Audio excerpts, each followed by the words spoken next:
my name is the MisterDorito and welcome back to some more Smite. Today we're just going to be talking about the Season 3 patch notes that came out yesterday. If you want to see the video, there should be a link to it on the high-res channel. I'll probably put a link to it in like description if you want. I don't want to talk about the whole thing because if you see, like, there's a lot of stuff. And that would be probably pretty boring to talk about. So instead what I'm going to do is I'm going to highlight a couple of the things that I saw that would be very noteworthy to talk about. So first we're going to start out with the general gameplay. So a couple minor things, or big things I guess, happened to the layout. Not too big, but what did happen was the purple and the attack speed and the movement speed buffs have been removed. The speed buff one, it used to be just movement speed, but now it's they took both that attack speed and movement speed buff and they put it together and made them into three separate three camps. They're all the same camp. They're all by the fire giant, and picking up one of them will give you 7% movement speed and attack speed, but the kicker is that you can actually pick up all three. You can, up to a maximum of 3, you can pick those 3 up, and you can get up to 21% movement speed and attack speed, which is insane. I kinda like the idea of, picking up multiple copies of the buff, but not to this effect. For me, honestly, I would like to see this not, I would like to see that number slightly reduced. Like, you can pick up all 3, and it gives you a much better buff than just 7%, but not to 21%. I think that's a little bit too much, especially because that, as many people pointed out, it's an indirect nerf, or indirect buff to Mercury. Mercury's passive being that the more movement speed that you have, the more attack, the more damage that you can do. So that's, yeah, we don't want it to be too high just for him, but also for other people too, because like 21% movement speed and attack speed, just to put it into perspective, boots only give you 18% movement speed. And I know it's just a little buff, but like, if you have even like tier 1 or tier 2 of boots, you're going to be zooming across the map. It's going to be, yeah, I feel like it would need to be scaled down. Luckily for us, this is only the first round of PTS patch notes, public test server stuff. So right now it's on the public test server right now. If you do want to go and see it and check it out and try it out, give your feedback to high res. They're going to do another thing of patch notes and stuff because all the different things that they've been adding are real crazy. So that was the big thing, and the blue buff is moved to where the speed buff is. I don't know what that's going to do meta-wise. I feel like maybe it'll promote less invades, maybe, because it's a little bit farther in the jungle, in the enemy's jungle, so yeah. Moving on, changes to lifesteal. This is kind of a big one. Hunters were a big deal in last season, and tanky people, so they're reworking items and stuff just to compensate, or just to make them not as powerful. Anyway, changes to lifesteal. You can't heal for more health than a target has. So if a target has 200 health, and you do like a crit, I guess, you only get the amount of health that they have left. I'm assuming. You got highlighting options. They're also adding to a lot of the items, what is it called? Crowd control reduction, CC reduction. Just like Reinforced Greaves has, if you ever used it, gives like maybe 20% crowd control reduction, something like that. But they're adding it to a bunch of items. We'll get to that, and it's for the reason of this. These active items, relics. So if you're not familiar with League of Legends, we're kind of delving into that sort of playstyle in regards of our active items. Now they're calling relics. I'm just gonna call them active items for now. So in League, you have you have active items, but they're called summoner spells, and you get them at the beginning of your match lobby when you're picking your champion. You also pick your summoner spells to use. They're free. So right now the relics, next season the relics are going to be free.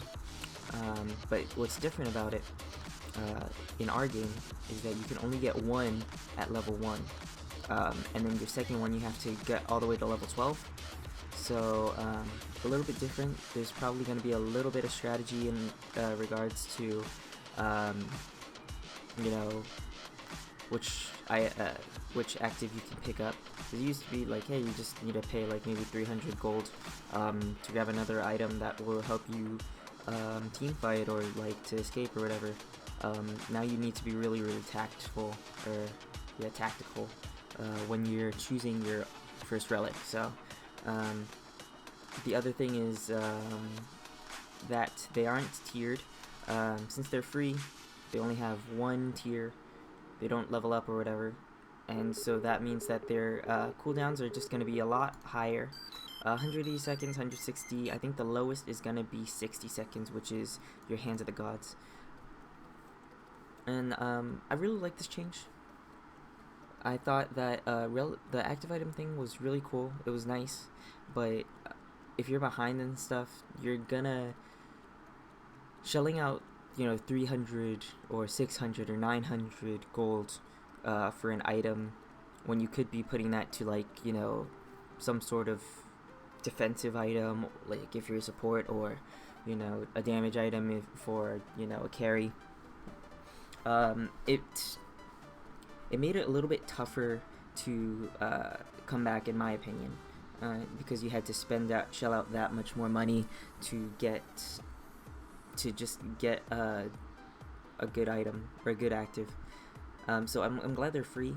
I don't mind that they're a little bit higher cooldown. It's gonna be interesting. It's gonna give it. It's gonna be new for this new meta, and it does make a couple different gods much stronger, and we'll talk about that as we go through them. So teleport's about the same.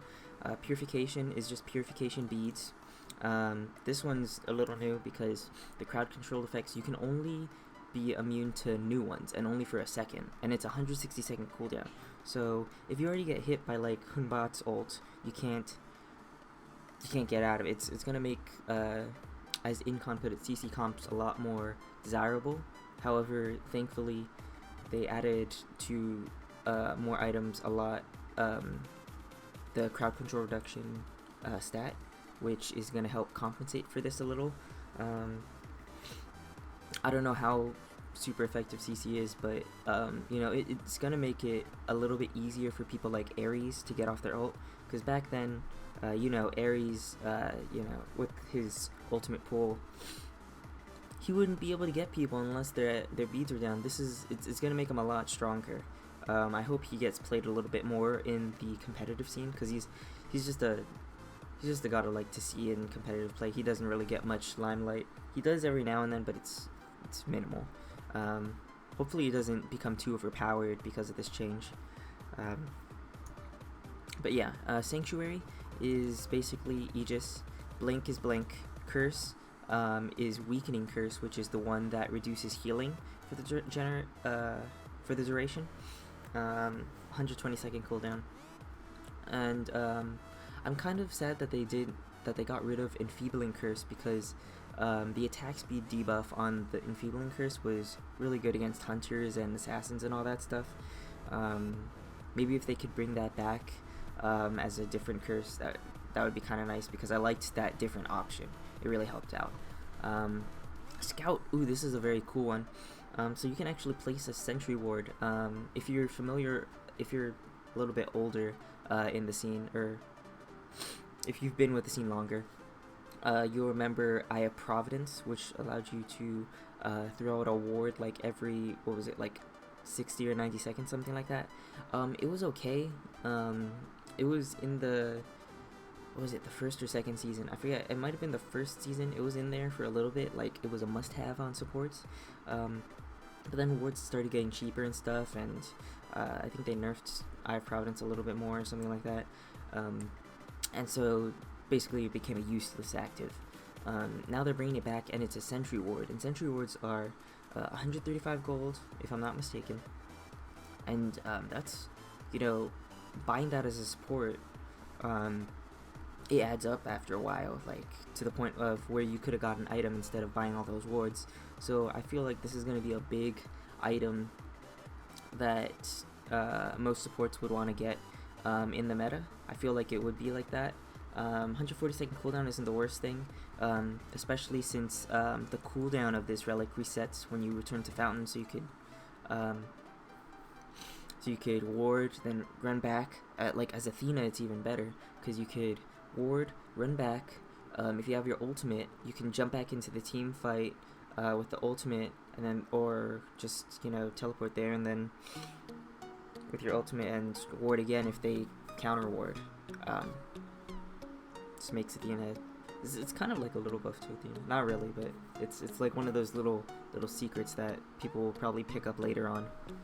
Or it's not really a secret at all. But anyway, moving on. Hands of the Gods, Wrath. This is Wrath of the Gods. Still the same thing, I think.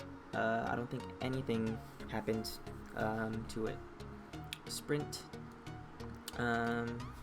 This one is just Heavenly Agility. I don't know why they didn't keep the name Heavenly Agility, but whatever. So it increases ground speed movement of you and the allies for 6 seconds. Slows and makes you immune to slows for the duration. Still really good active. Probably still see it a lot. Shell, probably still see this one a lot too. It's about the same thing. 45 protections, 15% damage reduction. Frenzy. This used to be Girdle, I think, but it's a little bit better because instead of just the 20% physical and magical power buff for 10 seconds, you actually deal a 20% additional damage to objectives. So this is really good for split pushers, or if your support wants to put it on one of their relic slots, then you can just push easy with your whole team. It'd be funny to have a base race with a bunch of people using Frenzy.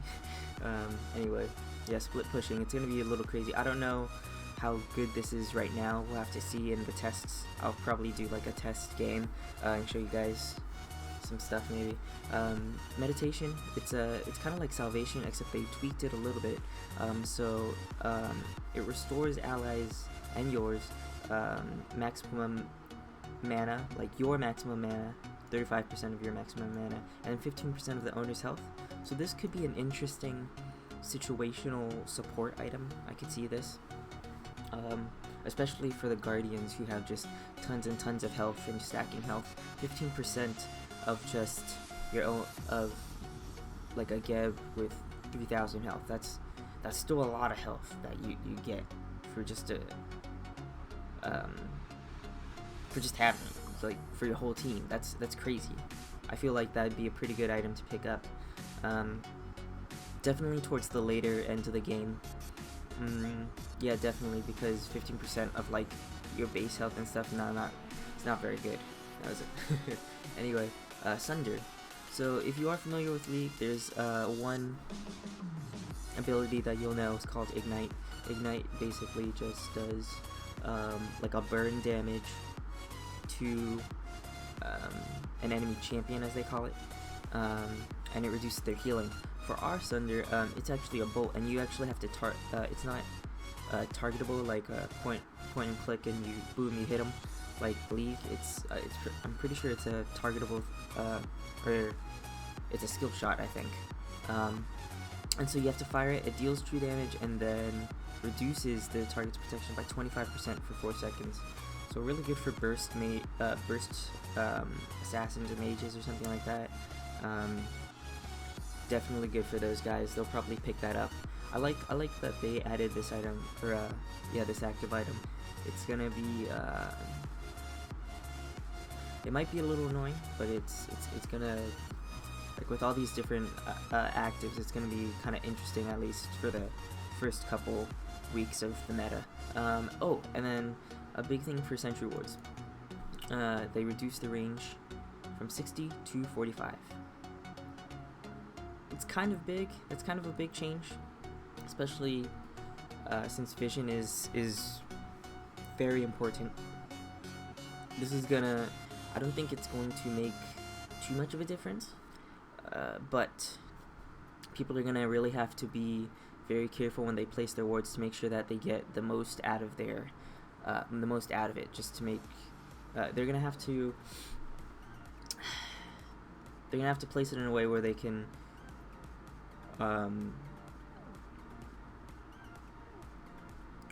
they have to place it at, like, I don't know where I'm going with this. It's just gonna be a little bit tougher to get vision of maybe certain places, maybe like Gold Fury, since that's such like a big area. It might be a little bit tougher to ward, like maybe like some of the what are they called? Some of the exits out of the Gold Fury, I guess. Yeah, that's what I was trying to say. So yeah, this is just I think we'll probably do part 1. This will be part 1 of this look over of the PTS, or of the PTS patch notes, and I'll do another one on the items. I know I said I was going to do only highlights, but this was big, and this one was a little bit big.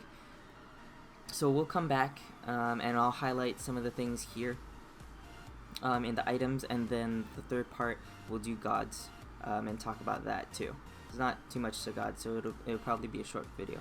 But if you enjoy the video, then great, and thanks for watching, and we'll see you in the next video.